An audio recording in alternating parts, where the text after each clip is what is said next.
Hey guys, welcome back to my channel. And आज का हमारा वीडियो रहेगा पोर्ट्स एंड प्रोटोकॉल्स के बारे में। कुछ कॉमन पोर्ट्स एंड प्रोटोकॉल्स आज हम समझेंगे, क्योंकि ये नेटवर्किंग का बेसिक वाला जो हम पार्ट कवर कर रहे हैं उसमें अब ये वाला एक टॉपिक जो बच गया है। उसके बाद हम सीखेंगे कि वल्नरेबल जो मशीन्स होती है उसे हम सॉल्व करने का ट्राई करेंगे। जितना अब तक हमने सीखा है, देखा है, वो सब चीज़ें हम देखेंगे कि at the end real world में ये सब चीज़ें इम्प्लीमेंट कहाँ पे होती है, इनका यूज़ कैसे होता है और इसका हैकिंग और साइबर सिक्योरिटी से क्या कनेक्शन है, वो सब सारी चीज़ें हम देखेंगे। तो आज के टॉपिक में हम देखेंगे कि कॉमन पोर्ट्स एंड प्रोटोकॉल्स क्या होता है। मैं आपको समझाऊंगा कि ports and protocols actually use इनका क्यों होता है, ऐसा क्यों करने में आया पोर्ट्स। और टोटल 16,000 प्लस पोर्ट्स है नेटवर्क रिलेटेड। आज हम 16,000 पोर्ट्स तो नहीं पढ़ने वाले हैं, बट कुछ ऐसे कॉमन पोर्ट्स है जो हम डेली बेसिस में यूज़ करते हैं, उसके बारे में हम जानेंगे। तो चलिए अब आगे बढ़ते हैं। मैं आपको बताता हूँ कि कॉमन पोर्ट्स एंड प्रोटोकॉल्स कौन से होते हैं प्रोटोकॉल्स। और यहाँ पे मैंने इनको डिफ्रेंशिएट किया है टीसीपी एंड यूडीपी प्रोटोकॉल्स। ठीक है। अब लास्ट वीडियो में आपने देखा होगा कि टीसीपी प्रोटोकॉल क्या है एंड यूडीपी प्रोटोकॉल क्या है। और नेटवर्क के जो हमने मॉडल देखा था, OSI model and TCP IP model, उसमें ये दोनों प्रोटोकॉल कहाँ पे यूज़ होते हैं। ठीक है। अगर आपने वो वीडियो नहीं देखा तो यहाँ पे आई बटन पे जाके आप क्लिक कर सकते हो, वहाँ पे उस वीडियो की लिंक है और नीचे डिस्क्रिप्शन में भी उस वीडियो की लिंक है। तो जाके आप वो वीडियो एक बार देख लीजिए। उसके बाद आप ये पोर्ट्स एंड प्रोटोकॉल्स का वीडियो देखोगे तो आपको वो सारी चीज़ें एकदम ही इजीली अंडरस्टैंडेबल लगेगी। ठीक है। तो सबसे पहले हम स्टार्ट करते हैं टीसीपी वाले सेक्शन में, जिसमें सबसे पहले मैंने लिखा है एफ और उसके ब्रैकेट में लिखा है 21। अब एफ क्या है? एफ का फुल फॉर्म होता है फाइल ट्रांसफ़र प्रोटोकॉल। ओके। अब ये जो 21 है, वो 21 क्या है? तो मैं आपको एक सिंपल एनालॉजी समझाता हूँ कि आपको पोर्ट्स एंड प्रोटोकॉल अंडरस्टैंड करना है, तो मैं आपको बताता हूँ कि वो कैसे आप उसे समझ सकते हैं। जैसे कि हम पार्किंग देखते हैं। ठीक है। तो कई कई जगह पे टू व्हीलर्स का पार्किंग अलग होता है, फोर व्हीलर का पार्किंग होता है। फोर व्हीलर के पार्किंग में वो ऐसे रेक्टेंगल बड़े बड़े बॉक्स बनाए होते हैं। तो हमें देख के पता चल जाता है कि ये जो पार्किंग स्पेस है उसमें सिर्फ और सिर्फ जो फोर व्हीलर है वही पार्क होगी। ठीक है। अगर उस पार्किंग स्पेस में अगर कोई टू व्हीलर पार्क कर देगा तो वो जो स्पेस ऑक्यूपाइड उसने कर ली पूरी की पूरी, तो वो मतलब थी फोर व्हीलर पार्क करने की जगह, बट वो टू व्हीलर ने कर दी वहाँ पे पार्क, तो वो फोर व्हीलर वाला तो पार्क कर नहीं पाएगा उस तरीके से। तो जैसे कि हम इसलिए बनाते हैं कि टू व्हीलर वाले की पार्किंग स्पेस अलग, उनके छोटे छोटे बॉक्स होंगे जहाँ पे टू व्हीलर के बॉक्स होंगे अलग अलग होंगे, फोर व्हीलर के बॉक्सेस होंगे वो बड़े बड़े होंगे, वो अलग अलग होंगे। तो मैनेज करने के लिए, जैसे कि टू व्हीलर वाले बॉक्स में फोर व्हीलर पार्क नहीं कर सकता और फोर व्हीलर वाले बॉक्स में टू व्हीलर कोई पार्क नहीं कर सकता, वैसे ही ये जो 21 है, 22 है, 23 है, 25 है, 53 है, जो आपको नंबर्स दिख रहे हैं, आपको समझना है ये पार्किंग स्लॉट है। ठीक है। इसे कैसे हम आइडेंटिफाई करेंगे? पार्किंग स्लॉट के। ठीक है। तो जिसका जो स्पेसिफिक पार्किंग स्लॉट है वो सर्विस वहीं पे अवेलेबल होगी। जैसे कि एफ के आगे 21 नंबर लिखा है, तो आप चाहे 21 नंबर पढ़ो या तो एफ पढ़ो, दोनों का मतलब सेम ही होगा। ठीक है। जो पोर्ट का जो नंबर है, पोर्ट नंबर 21, तो आपको ये जो सर्विस है एफ फाइल ट्रांसफर प्रोटोकॉल, ये सर्विस आपको 21 नंबर का जो पोर्ट है वहीं पे अवेलेबल मिलेगी।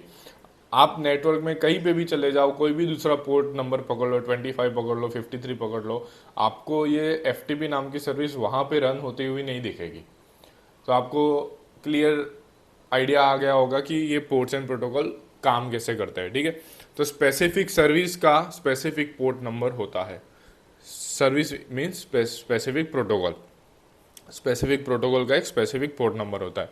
तो हम स्टार्ट करते हैं कि सबसे पहला क्या है, एफ फाइल ट्रांसफर प्रोटोकॉल, जिसका नंबर है 21। अब इसके नाम से आपको पता चल गया होगा कि ये फाइल ट्रांसफर प्रोटोकॉल क्यों यूज़ होता होगा। फाइल ट्रांसफ़र करने के लिए सर्वर में आप कभी भी आप जा सकते हो, आप फाइल को अपलोड कर सकते हो, फाइल को डाउनलोड कर सकते हो, इसके लिए ये सर्विसेज यूज़ होती है, फाइल ट्रांसफ़र प्रोटोकॉल। ठीक है। और उसके बाद आता है S and telnet. S and telnet दोनों ही जो है उनका वर्किंग काइंड ऑफ सेम है। टेलनेट जो है और एस जो है उनमें डिफरेंस यही है कि एस मोर सिक्योर है। ठीक है। वो सिक्योर लेवल पे काम करता है। और दोनों का वर्किंग ये है कि आप सर्वर में रिमोटली कोई भी सर्वर को कनेक्ट कर सकते हो via SSH and via telnet. मगर आपको इनक्रिप्टेड वे में अगर कनेक्ट करना है, कोई कनेक्शन एस्टेब्लिशमेंट करना है किसी सर्वर के साथ, तो हम एसएसएच का यूज़ करेंगे। ये मेनली आप काली में देखोगे, ठीक है। काली में जैसे कि मैंने आपको कहा कि आप जब भी अभी हम आगे कोई मशीन सॉल्व करेंगे तो उसमें ये दो कॉमन पोर्ट्स है वो आपको देखने मिलेंगे वर्नेबल मशीन्स में। एक तो एफटीपी एंड एसएसएच है। उसके बाद आता है एसएमटीपी, एंड उसके बाद हम ये एसएमटीपी है, पॉप3 है एंड आईमैप है। एसएमटीपी का फुल फॉर्म होता है सिंपल मेल ट्रांसफर प्रोटोकॉल। पॉप3 है वो भी मेल ट्रांसफर प्रोटोकॉल है, आईमैप है वो भी मेल ट्रांसफर प्रोटोकॉल है। तीनों कॉमन प्रोटोकॉल्स है और वो तीनों के तीनों जो है मेल ट्रांसफर करने के लिए यूज होते हैं। तो उनके नंबर है 25, एसएमटीपी है, पॉप3 पे है 1110 एंड आईमैप है 143। तीनों का कोई ऐसे डिफरेंशिएट नहीं है, मेनली वो तीनों मेल ट्रांसफर करने के लिए हम यूज करते हैं ये सारे प्रोटोकॉल्स को। उसके बाद आ जाता है डीएनएस। डीएनएस क्या है? 53। अब डीएनएस क्या है? Domain name system. ठीक है। अब इसमें क्या होगा कि ये क्या करता है, जैसे कि हमने आईपी एड्रेस पढ़ा है कि हमको एक आईपी एड्रेस मिलता है, हम किसी वेबसाइट पे जाते हैं तो वेबसाइट का भी एक आईपी एड्रेस होता है। हर एक चीज़ का इंटरनेट पे जो भी इंटरनेट पे चीज़ एग्जिस्ट कर रही है उन सबका एक लॉजिकल एड्रेस होता है जो कि आईपी एड्रेस होता है। अब हमें फॉर एन एग्जांपल कोई वेबसाइट सर्च करनी है ब्राउज़र पे जाके, जैसे कि google.com सर्च करना है, तो हम इजीली जाके www.google.com लिख देते हैं।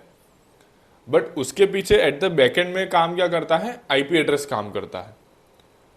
google.com तो सिर्फ दिखाने के लिए है, बैकएंड में तो आईपी एड्रेस ही ट्रांसफर होता है हर जगह पे। तो अभी हम इतने सारी वेबसाइट्स का आईपी एड्रेस तो याद नहीं रख सकते कि कौन सी वेबसाइट का कौन सा आईपी एड्रेस है, हम आईपी एड्रेस से सर्च नहीं कर सकते।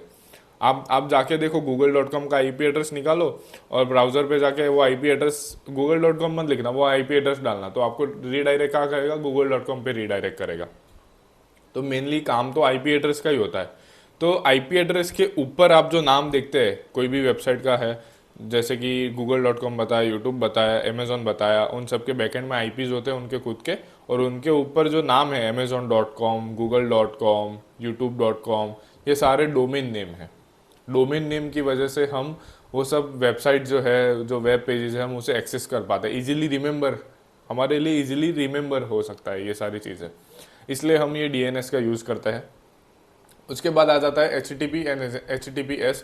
दोनों ही बहुत ही कॉमन प्रोटोकॉल्स है, सब ने ये प्रोटोकॉल्स देखे होंगे। अगर मालूम नहीं होगा तो कोई बात नहीं, बट किसी ना किसी ने, सब ने देखे ही होंगे, ठीक है। HTTP है जो कॉमनली वेब पेज पे हम जाते हैं तो वहाँ पे सबसे पहले आपको दिखता है HTTP:// करके, वो फिर वेबसाइट का URL होता है वो। एंड HTTPS, अभी मेनली हम HTTPS देखते हैं। HTTP जो प्रोटोकॉल है वो बहुत ही रेयरली कोई यूज़ करता ही नहीं है। अगर कोई करता है तो वो शायद अनजाने में करता होगा, या तो वो कुछ उसका कोई स्पेसिफिक रीज़न होगा। बाकी मेनली अभी हर जगह HTTP ऐसे ही यूज़ होता है, क्योंकि S का मतलब है सिक्योर।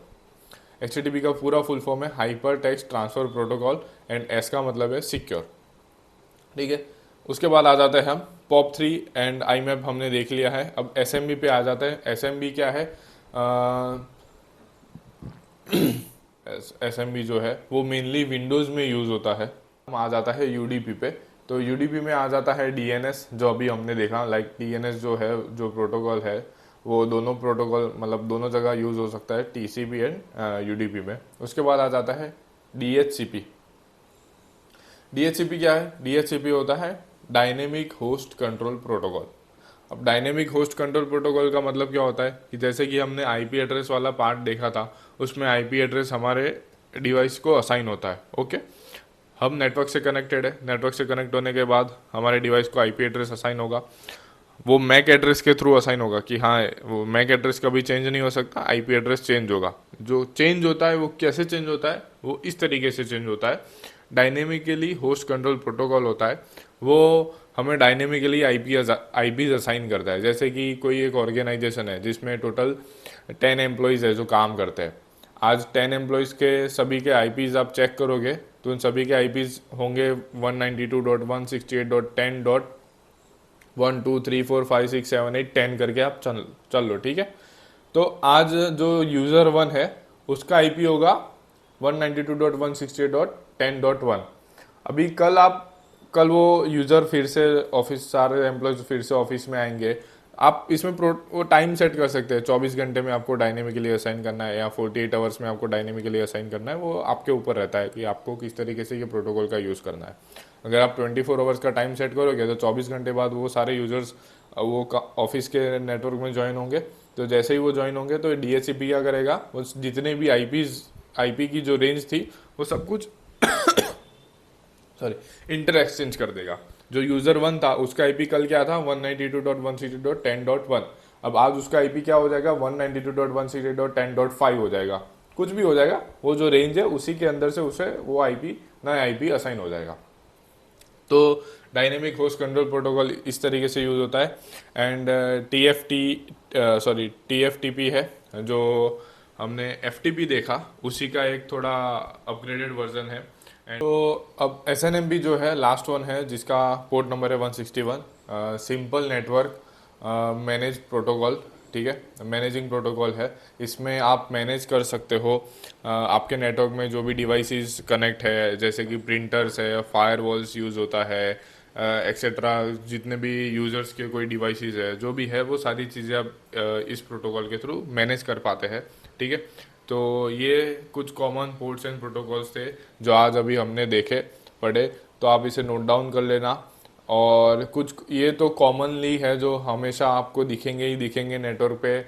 या तो आप वेबसाइट वाला कुछ देखोगे, वहाँ पे भी आपको दिख जाएगा। नेटवर्क वाला पार्ट देखोगे, वहाँ पे भी आपको दिख जाएगा। ये बहुत बेसिक एंड कॉमन प्रोटोकॉल्स है।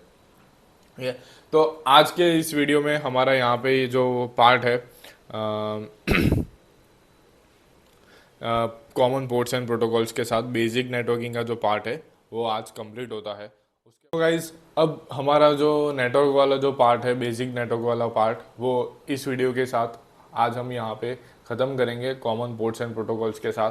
तो अभी तक आपको बेसिक में जो कुछ भी जानना था, ये ओएसआई मॉडल के साथ, आईपी एड्रेस के साथ, सब नेटिंग के साथ, जितना भी अभी तक मैंने कवर किया, जितना भी अभी तक मैंने आपको समझाया, सिखाया, वो सारी चीज़ें बहुत बेसिक में आती है। आपका बेस जितना अच्छा होगा, जितना क्लियर होगा, आप उसी एडवांस में आप उसे अच्छी तरह से समझ पाओगे। एडवांस के जो भी टॉपिक्स आएंगे, अब एडवांस में हम कवर करेंगे पोर्ट फॉरवर्डिंग है, पाइवोटिंग है। एक्टिव डायरेक्टरी थोड़ा बाद में मैं अलग से बनाऊंगा, वो इस वाले मैं सिनारियो इस वाले प्लेलिस्ट में इसे कवर नहीं करूँगा। पहले हम यहीं तक रखेंगे नेटवर्क वाला जो भी सेक्शन है, जो भी पार्ट है उसको।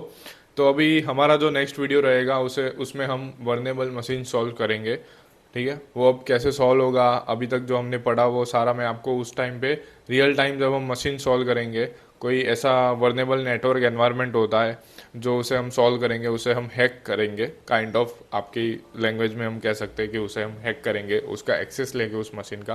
कैसे लेंगे, अभी तक हमने जो भी पढ़ा वो उसमें कैसे यूज़ हो सकता है, वो मैं सारी चीज़ें आपको उस टाइम पे दिखाऊंगा। तो अभी के लिए इतना ही। And thank you very much मेरे सारे वीडियोस देखने के लिए। अभी तक आपने अगर सब कुछ देख लिया है, कवर कर लिया है, तो प्लीज़ इसे लाइक कीजिएगा, शेयर कीजिएगा एंड सब्सक्राइब कीजिएगा मेरे चैनल के साथ। और अपने दोस्तों के साथ भी शेयर कीजिएगा अगर आपको मेरे पढ़ाने का तरीका पसंद आता हो तो।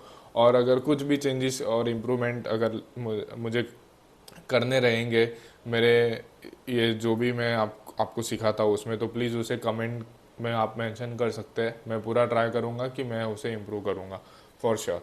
Thank you very much and once again welcome to Everyday cyber.